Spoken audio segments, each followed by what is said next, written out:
এই যে শীতের দিন আবার এ তেল্লা তেল্লা ভাই দেখছেন তুমি ভাই আমার মর্ম কেমনে বুঝবা আমার মর্ম তো সে বুঝবো যে নিজে পরিশ্রম করে তুমি তো মিয়া বাপের হোটেলে খাও বুঝো না এই যে শীতের মধ্যে ডুবাইতাছি ঠান্ডা পানির মধ্যে যাই দিয়ে হিরিজিকে কি রাখছে আল্লাহ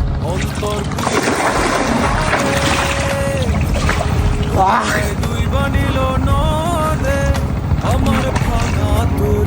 নাহি লাগে বে তুই আমারে কই যাও রে অন্তর কুইরা গেল কবে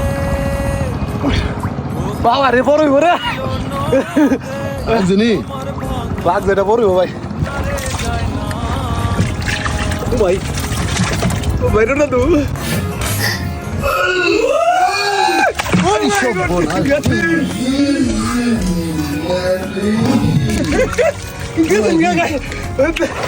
ওরে বাবা